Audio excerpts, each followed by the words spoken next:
Okay, guys. So what I heard you say back then was that some professional distance is important, and a little disclosure is okay for them to do.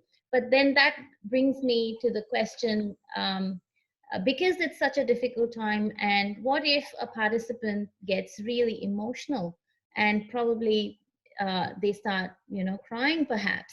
How is the host expected to handle that situation? Um, well,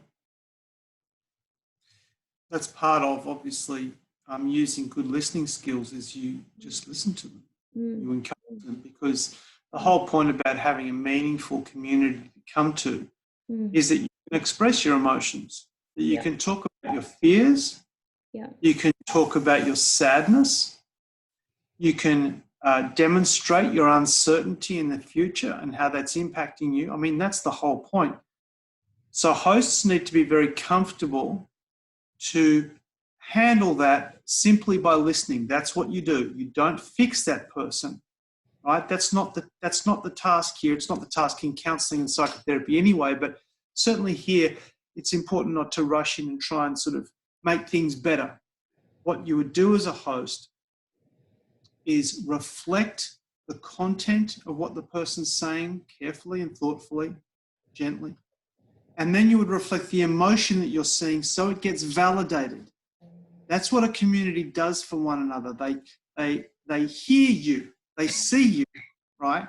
And that's what ensures that the mental health issues don't emerge. Just because someone cries or is upset or even angry, their host needs to be able to hear those things, reflect them back to that particular participant, and then once that's done, inquire amongst the other members of the group about what happens for them when they hear someone so upset by the fact that they're on their own or that they've lost their job, right?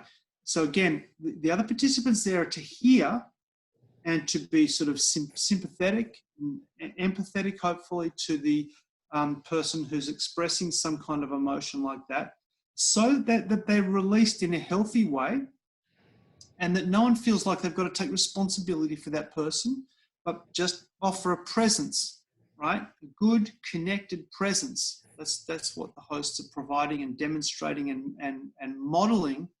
And over time, the other participants will get that and they'll start to do it too. And that's what you're after as a host is modeling in such a way that the participants also begin to sort of mimic that. It's an essential sort of effect of how, mimicry is actually a good thing. It's how we all learn to do things.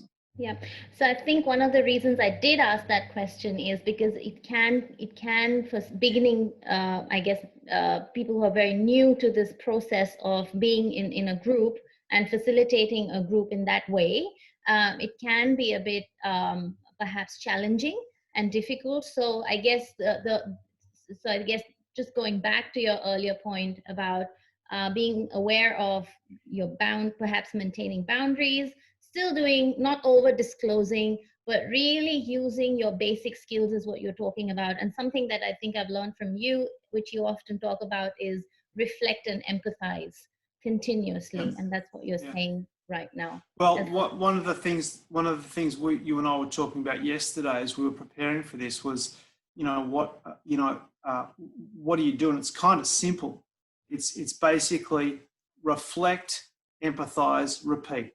Reflect, empathize, repeat. You put it on wash cycle, and the sort of the washing machine is kind of not a bad metaphor, because what we're trying to do is help people clean out some of those emotions that they may be stuck with and that are starting to colour all their appearance, right? And so fresher and cleaner and better, and they go on. And so that brings me to another really important skill that is part of counselling and psychotherapy, and certainly it's part of group work, is to normalise. And one of the ways that we normalise people's experiences and feelings is to go through that process, right? So you reflect what you're hearing.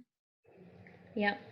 You got to be precise about that too, right? You don't want to add to it, you don't want to detract to it, you don't want to minimize it. You want to reflect what they are saying, and not what you think that they're saying, but what they're saying. And then you empathize. And it's really important that hosts understand this. I have, again, people who know me will have heard me say this before, but the idea of empathy is simply put this way, in practice anyway, which is to say, I imagine, given what you've just told me, I imagine you must feel, and you give them 2 or 3 feeling words, and you sort of see where that lands with the person, and you're doing your best to really understand what it's like for their position. One of the things that hosts don't want us to do is say, oh, look, I understand what it's like for you. It's exactly that way for me, because all of a sudden you've taken the focus away from that person. They then close down, and then it becomes about you, right? So this is why the host only discloses, a little bit to act like oil for the group. But basically you're there to support them to do that, for them to come out. Yeah, I think that's a really important point that you're talking about in terms of normalizing. And earlier you also said it's like a cleansing process for the group or the participants. And it's making me think about perhaps then the cleansing process for the host as well, in terms of we have an hour or so session, and then what is the host left with, and how does the host manage that? I think that's important as well to kind of think about. Right. So one of the ways that we discussed doing that was to, I think it's important that hosts take a note of any concerns that they have. Now, hopefully that won't happen. Okay, but if you have a specific concern, you kind of want to say a bit about what that is, and then you can make, as a host, contact with you or me, and we can sort of support you with what's any kind of action you need to take. But really, at the end of each group, the idea is that hosts make some notes about their own experience. How was that for you? I'm left drained, or I'm really energized, or that was exciting, or I'm left troubled by something that somebody said that I didn't follow up or find out enough about, right? Or something like that. Just some general comments that helps you keep clear with your own emotions, because of course, the hosts are, like all of us, like you and me, going through this too, and we're trying to figure out ways. So one way to do that is to just make some notes after each session about the impact on you, to help you keep kind of clean of it. And so you don't take on board other people's problems. That is not the idea of the group. If you find yourself as a host feeling weighed down, pressured, confused, upset, we're here for you.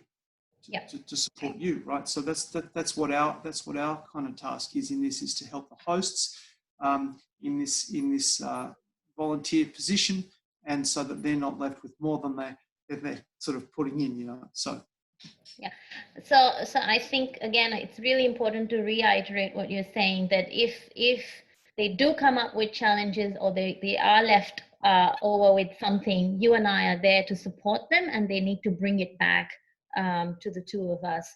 And I guess I'd like to leave it there in terms of really the rules and guidelines, but I'd also like to put it out to the people watching, the hosts watching this webinar, in terms of questions that they might have, which we may address in our next session, probably.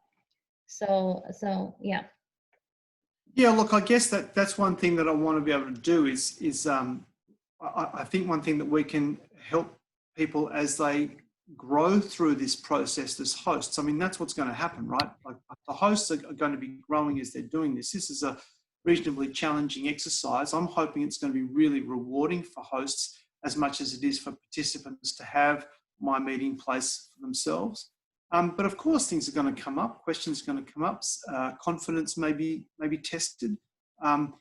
But also new skills may be found, and we want to celebrate that too with people. So to hear any questions that where we can do a video and support the hosts, and also, of course, we're going to have the supervisory process too, which will mean the hosts will have a certain amount of supervision at the end of each month, where groups will come together in group supervision with me. And they'll be able to kind of just talk about their experience, how it's going, get a little bit of input from other group hosts, and from myself, and from you, and sort of have that kind of support too.